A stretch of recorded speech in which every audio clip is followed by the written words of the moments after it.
और नमस्कार, your money में आप सभी का स्वागत है। मैं हूं सुमित। योर मनी, जहां पर हम बातचीत करते हैं आपके पर्सनल फाइनेंस से जुड़े हुए सवालों को लेकर, साथ ही साथ अलग अलग टॉपिक्स, इंटरेस्टिंग टॉपिक्स जिनके ऊपर हम बातचीत करते हैं हमारे जानकारों से और उनका व्यू पॉइंट आपके सामने रखते हैं।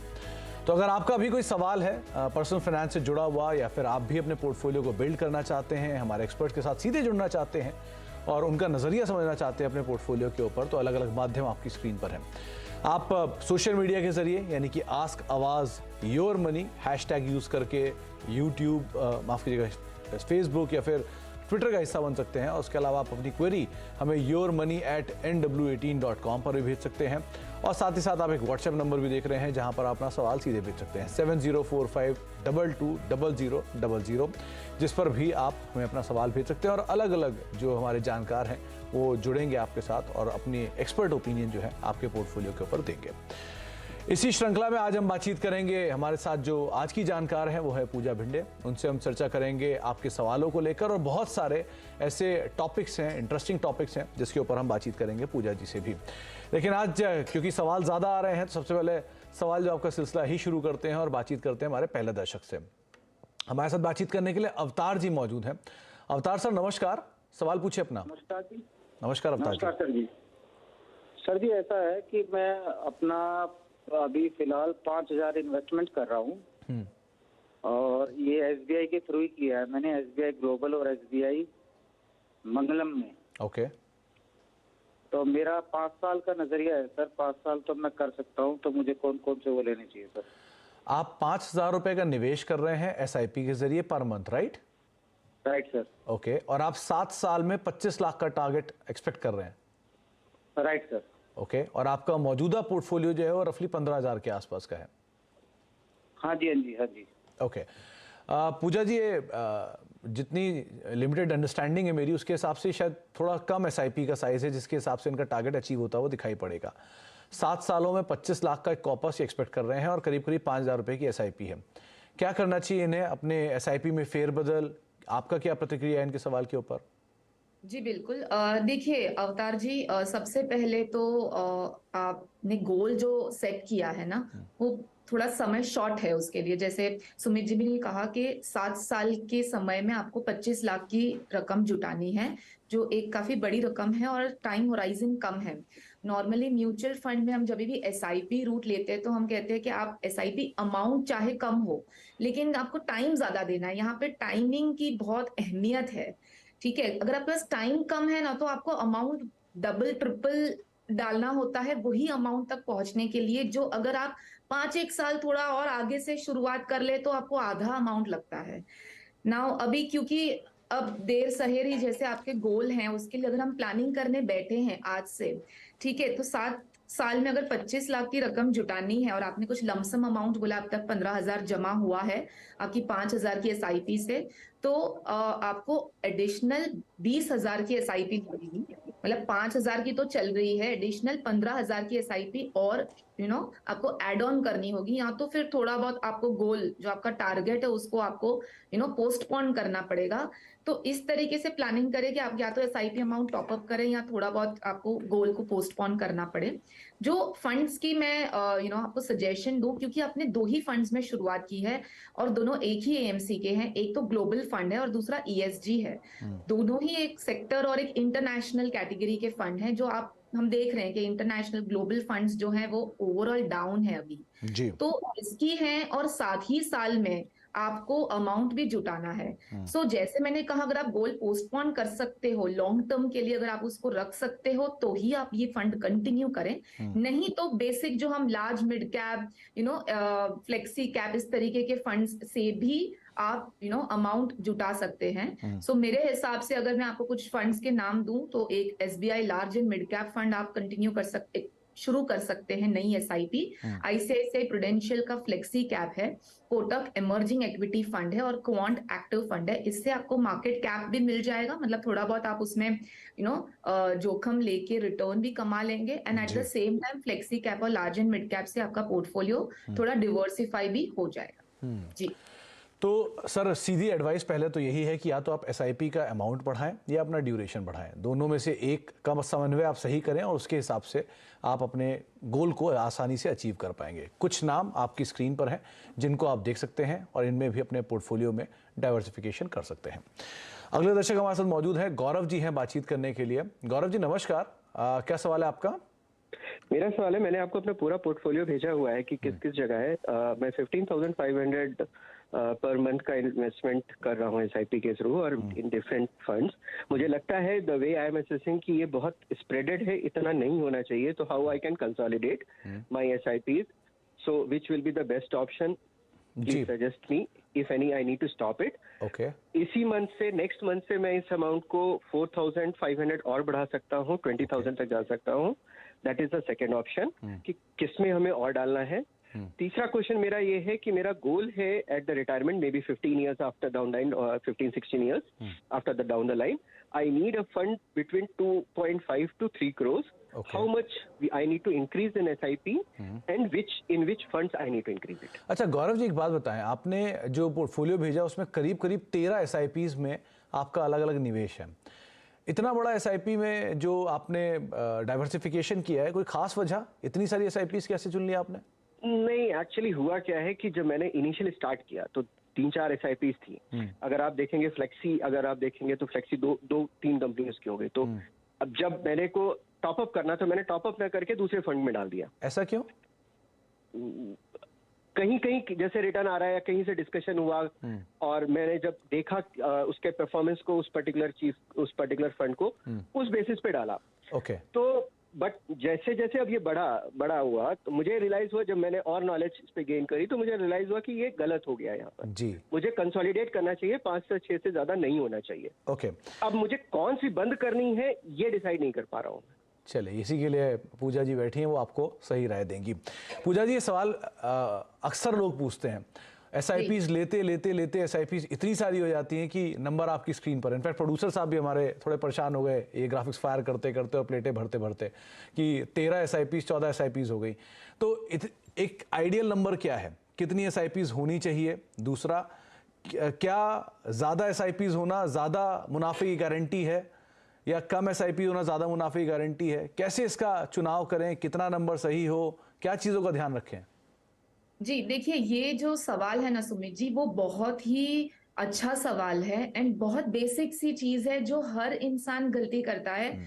गलती से ही हम सीखते हैं। जैसे गौरव जी ने भी कहा, उन्होंने शुरुआत की होगी कम नंबर ऑफ एसआईपी से, लेकिन क्योंकि कहीं पे कोई परफॉर्मेंस की आप उनको वहां पे अंडर वैल्यू दिख गया होगा और उसी समय पे कोई और कैटेगरी में अच्छा परफॉर्मेंस दिख गया होगा और उन्होंने वो एसआईपी में शुरुआत कर ली। क्योंकि मैं देख रही हूँ इनके अमाउंट्स भी इस तरीके के, किसी में 500 की है, किसी में 1000 की है, तो अमाउंट भी काफी अलग तरीके से शुरू किए हुए हैं। प्लानिंग से कोई शुरू नहीं किया हुआ है। सो बेसिकली जो आपका क्वेश्चन है उसका मैं एक ही लाइन में आंसर दूंगी कि कितनी एसआईपी होनी चाहिए आपको। मैक्सिमम आप 4 या 5 एसआईपीज रखें और वो भी डिसाइड ऐसे करें कि मार्केट कैप में डाइवर्सिफाई हो। हम हमेशा जब प्लानिंग करते हैं हम देखते हैं कि कोई भी चीज एक जगह पे पूरी तरीके से ना हो, चाहे वो एसेट एलोकेशन में इक्विटी या डेट ही क्यों ना हो। तो जब हम इक्विटी का चुनाव करते हैं तो वो भी सारा का सारा एक ही मार्केट कैप मतलब लार्ज कैप में ही ना हो और ना तो पूरा का पूरा मिड कैप में हो। अब लार्ज कैप में रखें, एक मिड कैप में रखें, लॉन्ग टर्म है और रिस्क लेने की क्षमता है और यंग इन्वेस्टर है तो स्मॉल कैप में रखें। फ्लेक्सी कैप अगर आपको चाहिए कि थोड़ा लार्ज, थोड़ा मिड, थोड़ा स्मॉल लेकिन at the same time conservative, तो फ्लेक्सी कैप। मल्टी कैप जो एक कैटेगरी है जिसमें फिक्स 25% दिया जाता है हर एक मार्केट कैपिटलाइजेशन को, तो वो भी एक अच्छा ऑप्शन है। सो इस तरीके से जो मैंने कहा, मार्केट कैप को डाइवर्सिफाई करता हुआ एक पोर्टफोलियो जिसमें 4 या 5 एसआईपी आप शामिल करें। ज्यादा से ज्यादा अगर किसी को आगे बढ़ाना है, रिस्क लेना है और जो नॉलेज रखते हैं इक्विटी मार्केट्स का, वो कहीं भी इंटरनेशनल फंड आपने जोड़ लिया या कोई सेक्टर फंड जोड़ लिया, लेकिन अगेन वो आपको जोड़ के छोड़ नहीं देना है। तो ये चीज डेफिनेटली आप एक फंड आपका एक फंडामेंटली आप समझ के चलें। जैसे गौरव जी की अगर मैं सलाह दूं, अगर उनकी पोर्टफोलियो के हिसाब से, सबसे पहले हम कैलकुलेशन पे चलते हैं। सो कैलकुलेशन गौरव जी, आपका जो 15 साल में 3 करोड़ का टारगेट है जो रिटायरमेंट की तरफ है, उसके लिए अभी से अगर आपको एसआईपी अमाउंट में देखूं तो 56,500 की एसआईपी लगेगी आज से, जो मैंने आपका 3 लाख लमसम भी ऐड किया हुआ है, जिसमें से अभी से आपकी कुछ 15,500 की एसआईपी चल रही है, तो एडिशनल एसआईपी अमाउंट आपको 40,000 के आसपास एडिशनल चालू करना होगा आज से। जैसे आपने थोड़ा बहुत क्वेश्चन के टाइम पे मेंशन किया कि 15-16 साल तक चलेगा रिटायरमेंट, तो अगर आप 20 साल तक खींच सकते हैं ये अमाउंट, तो वहां पे आपके एसआईपी अमाउंट जो एडिशनल चालू करनी है वो काफी कम हो जाती है, करीब 12 से 15,000 के बीच में ही आपको एडिशनल एसआईपी अमाउंट चालू करनी है जी। सो ये बेनिफिट है पावर ऑफ कंपाउंडिंग का, कि अगर आपने 5 साल तक और आपका गोल डिले किया या पोस्टपोन किया, तो आपका एसआईपी अमाउंट सीधा आधा हो जाता है, मतलब 40,000 का सीधा आपको 15 या 20,000 की ही एसआईपी लगेगी। ठीक है, तो ये चीज ध्यान में रखें। फंड्स का अगर मैं कैलकुलेट आपको रिव्यू दूं, तो बहुत सारे सेम कैटेगरीज के फंड है, जैसे मैंने मेंशन किया कि एक ही कैटेगरी के ज्यादा फंड्स लेके कोई ज्यादा फर्क नहीं पड़ने वाला है। और ये जो क्वेश्चन होता है ना सुमित, कि ये कैटेगरी में ये फंड नहीं परफॉर्म कर रहा है लेकिन दूसरा फंड परफॉर्म कर रहा है, तो मैं वो चालू कर दूं, वो बहुत बड़ी गलती है। क्योंकि क्या होता है, कोई समय पे किसी फंड मैनेजर ने कोई कॉल्स ले लिए होंगे इस तरीके से, इसके लिए वो उस टाइम पे अच्छा परफॉर्म कर रहे हैं, और आप उसमें जिधर नहीं कॉल लिया है और जहां नेगेटिव रिटर्न है या कम रिटर्न है, उधर से आप निकलेंगे और वहां जाएंगे, और क्या पता यहीं पे फंड मैनेजर ने कोई कॉल चेंज कर लिया होगा और यहाँ रिटर्न बन जाएगा और वहां रिटर्न नहीं बनेगा। तो ऐसे मिसफायर्स भी होते हैं। तो जब तक कंसिस्टेंटली 3 साल तक आप कोई फंड में बने रहते हैं और वहां पे आपको बेंचमार्क को बीट करने वाला कोई रिटर्न नहीं देखने को मिलता है, तो ही आप अपनी एसआईपी चेंज करें, नहीं तो कंटिन्यू करें जिसमें भी है। तो मैं आपको एक लास्ट में बता दूं, आप पराग पारेख फ्लेक्सी कैप कंटिन्यू करें, कोटक इमर्जिंग इक्विटी कंटिन्यू करें, Mirae Asset large cap continue करें, एचडीएफसी फ्लेक्सी कैप कंटिन्यू करें, इंडेक्स फंड में कंटिन्यू करना है तो आईडीएफसी निफ्टी कर सकते हैं, और अगर ऐड करना है तो एक स्मॉल कैप कैनरा रोबेको और एक क्वांट एक्टिव ऐड कर सकते हैं, क्योंकि ये दोनों कैटेगरीज आपके पोर्टफोलियो में मिसिंग है जी। तो आपको रणनीति बताई गई है, नए चुनाव के लिए फंड्स बताए गए हैं, किन से निकलना है बताया गया है, और कितना आइडल नंबर होना चाहिए ये बताया गया है, जिसके हिसाब से आप कॉल ले सकते हैं। अगले दर्शक हमारे साथ मौजूद हैं, सचिन जी हैं बातचीत करने के लिए। सचिन जी नमस्कार, सवाल पूछिए अपना। नमस्कार। नमस्कार सचिन। मेरा सवाल है, अभी मेरा पोर्टफोलियो मैंने आपसे शेयर किया हुआ है, तो उसमें टोटल 3 फंड्स है, तो टोटल एसआईपी अमाउंट इज 15,000 जी। So my horizon is around 15 to 20 years, और मेरा capital requirement is around 1.5 CR। ओके, तो मैं बस पोर्टफोलियो रिव्यू कराना चाहता था। चलिए, तो पूजा जी, जहां एक तरफ 15,000 की एसआईपी में 13 फंड्स थे, वहां आप 3 फंड हैं, इनको क्या नए एडिशन की जरूरत है, या इनके फिर पोर्टफोलियो में क्या फेरबदल करेंगे आप? ये बहुत अच्छी चीज है कि हमने अभी एक पोर्टफोलियो में देखे 13 फंड्स और अभी 3 फंड्स, मतलब हमारा मैसेज जो है ना सुमित जी, वो इस माध्यम से पहुंच रहा है कि काफी लोग 3 ही फंड से भी अपना 1.5 करोड़ का टारगेट देख रहे हैं। सो सचिन जी, बहुत ही अच्छी बात है कि आपने बहुत ज्यादा फंड्स नहीं शामिल किए हैं, बेस्ट फंड्स देख देख के सब जगह पे। अगर आपके पोर्टफोलियो में वो उस समय पे बेस्ट फंड नहीं दिख रहा है, लेकिन फिर भी आपने मार्केट कैप को ध्यान में रखते हुए प्लानिंग की है, तो आप कंटिन्यू करें। तो इनके पोर्टफोलियो का अगर मैं सबसे पहले देखूं, तो आप डेफिनेटली, मुझे कोई चेंज नहीं नजर आता है, मुझे करना चाहिए यहाँ पे, क्योंकि एक फ्लेक्सी कैप है, एक मल्टी कैप है जिसमें आपको लार्ज, मिड, स्मॉल तीनों ही मिल रहा है, और एक सेंसेक्स फंड है जो एक लार्ज कैप कैटेगरी का फंड है। तो पोर्टफोलियो कंजर्वेटिव है, बहुत ज्यादा रिस्क नहीं लिया है इन्होंने, लेकिन इस पोर्टफोलियो से भी जो 15,000 की एसआईपी है सचिन जी, इससे भी अगर हम 12% का अजम्पशन रिटर्न पकड़ के चलें, तो आप 20 साल में आराम से 1.5 करोड़ की राशि जमा कर लेंगे। लेकिन अगेन मैं यहाँ पे एक चीज रिपीट करूंगी, आपने जैसे मेंशन किया 15 या 20 साल में मुझे पैसा चाहिए, तो अगर आपने 15,000 की एसआईपी कर रही है और आपको ये पैसा चाहिए, तो आपको 20 साल तक एसआईपी 15,000 की कंटिन्यू करनी होगी। अगर आप कहते हैं कि नहीं, मुझे 15 साल में ही ये पैसा चाहिए, मतलब 5 साल पहले आपको ये पैसा चाहिए, तो आपकी एसआईपी अमाउंट सीधी हो जाएगी डबल, मतलब आपको 30,000 की एसआईपी लगेगी आज से, और आपकी एसआईपी चल रही है 15,000, मतलब आपको एसआईपी अमाउंट बढ़ाना है अगर आपको 15 साल में ये पैसा चाहिए, जुटाना है तो। और अगर आप फ्लेक्सिबल हैं कि नहीं, मैं 15 या 20 साल में चलेगा, तो करंट एसआईपी अमाउंट से आप कंटिन्यू करेंगे, तो 20 साल तक आपकी ये राशि तक आप पहुंच जाएंगे। तो 20 साल का होराइजन अगर आप लेकर चल रहे हैं तो ज़रूर आप अपने टारगेट्स को अचीव कर लेंगे, लेकिन अगर 15 है तो आप क्लियर कर लें कि 15 साल है कि 20 साल है, उसके हिसाब से आपकी जो पूंजी है वो कुछ हद तक बदलते हुए दिखाई पड़ सकती है। कॉर्पस बेसिकली बदल सकता है। एक ब्रेक का वक्त है, ब्रेक के बाद लौटेंगे। कुछ और सवाल भी हैं, पूजा जी हमारे साथ मौजूद हैं, उनसे हम आगे बातचीत करते रहेंगे ब्रेक के उस पर।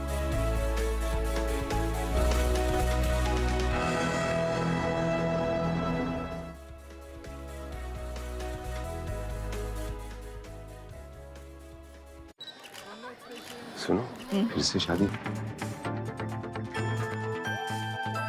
एक मुद्दा जिस पर अक्सर सवाल आते रहते हैं वो होता है कि आमदनी आपकी नहीं है फिर भी आपकी आमदनी में जुड़ जाती है दूसरे की आमदनी, जिसको क्लबिंग के नियम हम लोग कहते हैं।